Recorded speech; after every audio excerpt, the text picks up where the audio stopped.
Thank you very much, Alice, for the introduction.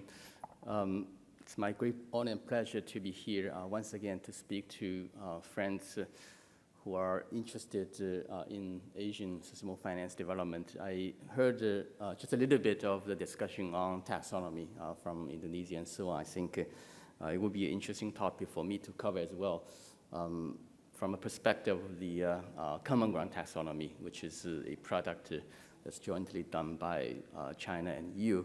Also, I'm going to cover very briefly the transition finance framework that was published by the G20 Sustainable Finance Working Group last year. So within 10 minutes, I'll do two topics. The common ground taxonomy idea started back a little more than 3 years ago. It was a discussion between China and EU.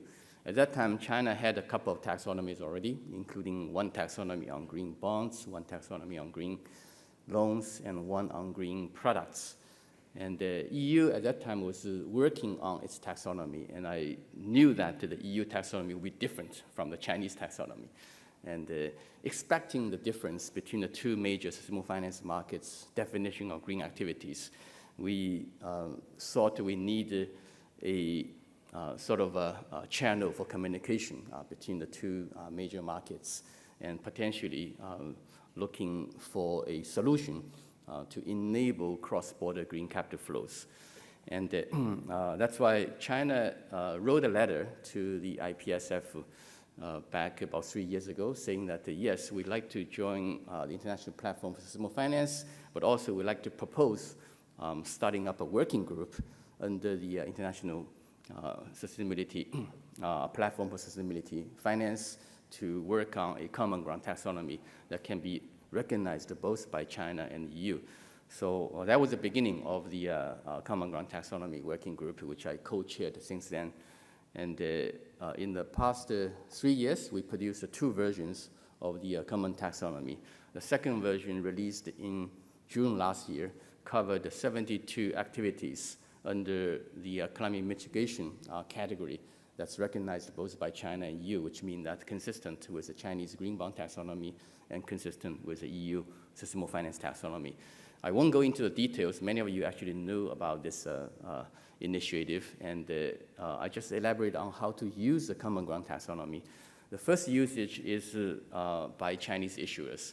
So far, we have seen major issuers from China already, for example, Bank of China, Agricultural Bank of China, and quite a few others. They have issued green bonds in international market using CGT, or Common Ground Taxonomy, as a label, which means that they're using the CGT to select the assets and then package them into a product and sell them in international market with a label of CGT aligned financial product.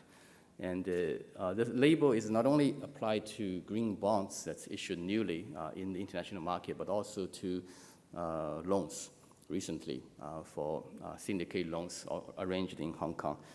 And one more potential usage, which I'm promoting now, is to label the existing Chinese green bonds traded in the domestic market using CGT.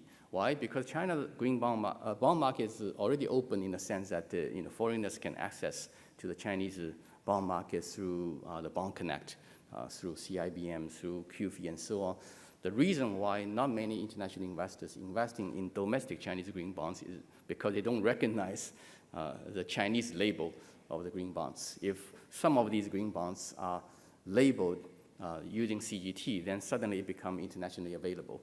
And this effort is now beginning by some institutions in China. They began to label some of the 1,000 plus Chinese green bonds that are already issued, which means, which I call existing green bonds rather than newly issued green bonds.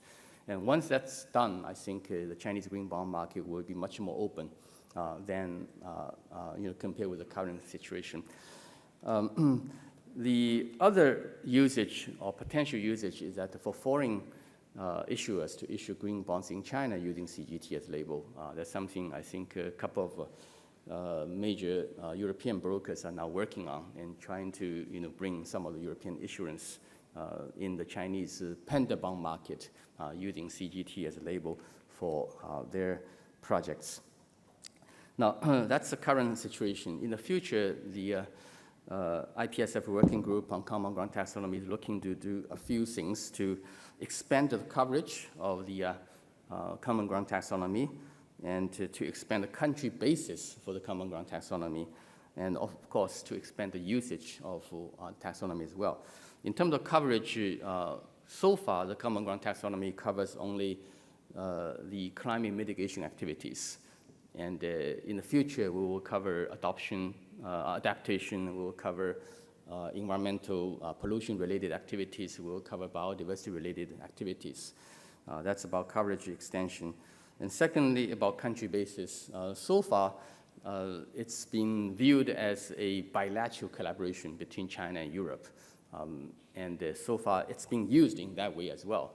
But the potential of CGT is actually much broader. And we actually hear interest from UK, from Singapore, from ASEAN, saying that they are interested in joining this CGT exercise, and potentially in the future, the common ground taxonomy will be based on not only the Chinese and European taxonomy, but also many other jurisdictions' taxonomy. So if that's the case, I think the future adoption will be much wider than the current adoption, namely by the Chinese and the European institutions. And I'm encouraging these interested countries and jurisdictions to actually raise their hand officially, saying that we want to join. And I'm telling them that you don't have to join at a time when you have official taxonomy. You can actually join even if you only have a draft. That's actually what the CGT started. At that time, China has taxonomy. European didn't have official taxonomy. They only had a draft. But we know that it's going to take a long time, moving from a draft to comparison towards a final version of CGT. So I encourage them to come to, the CGT working group earlier rather than later. And finally, the usage of CGT can be expanded to, many other potential categories. For example, it could be used as a basis for many other jurisdictions' taxonomy development. For example, Hong Kong itself been saying that we want to develop a Hong Kong version of taxonomy, which is CGT plus, namely CGT plus a couple of other activities that's featured with domestic or local needs in Hong Kong. And I think we have similar applications already in Sri Lanka. They published a green taxonomy, which is using CGT as a building block. So I think in the future, that kind of usage can be found more widely in the future.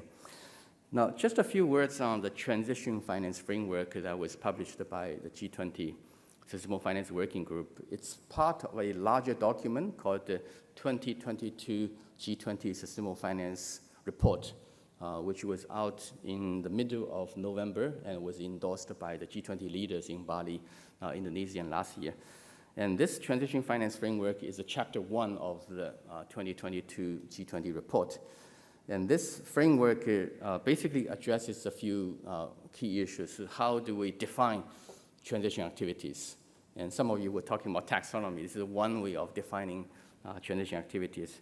And how do we make sure that disclosure requirements are designed properly for transition activities? And what kind of financial instruments we need? And what kind of policy incentives we need to apply to make many of the transition activities more bankable, and finally, how to ensure just transition.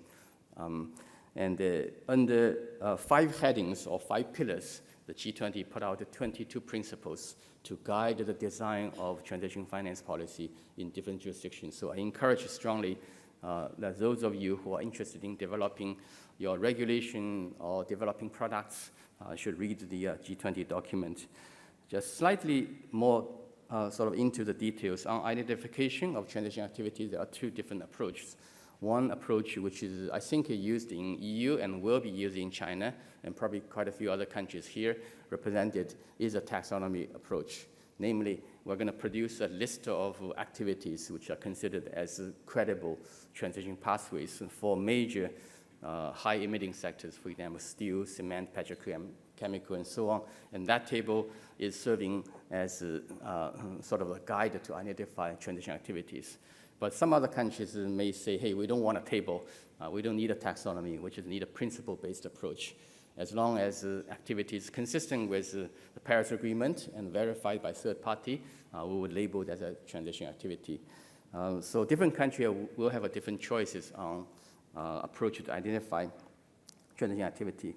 In terms of disclosure, it's now made clear in the G20 document that the fundraiser, namely the company raising transition finance, will need to disclose transition plan from where you are towards net zero.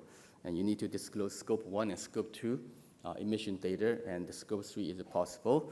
And of course, the governance arrangements that you will apply to implement the transition plan. On the products, the G20 said that we will encourage more diversified financial products to support transition, not only sustainability-linked loans and bonds, but also equity and insurance-related products. On incentives, we're encouraging authorities putting fiscal, financial incentives, and even industrial-related policies to enable these projects and activities becoming more financially attractive so that they can crowd in more private sector financing. And finally, it's important to encourage the financial sector to consider the just element of transition. For example, a lot of transition activities may involve laying off workers in sectors or activities that will be contracting, and how to avoid large-scale unemployment in the process. It's not just a responsibility of the government, but also responsibility of many other players, including the transition finance providers. That's why the G20 said we encourage the fundraisers to determine or assess the impact of its transition on employment situation. And if the impact is negative, which means that you're going to end up with a large-scale unemployment, then we'll be asking the fundraiser to develop some plan to mitigate these negative impacts. For example, reskilling and retraining program. If these programs are made available, then the financial sector should award them in some way, for example, giving them a slightly lower funding cost for such transition activities. So these are the few key elements of the transition finance framework. I'm hoping that they will help many other countries in their design of their own policies going forward. Thank you very much, Alice, and hoping this conference will be a great success. Thanks again.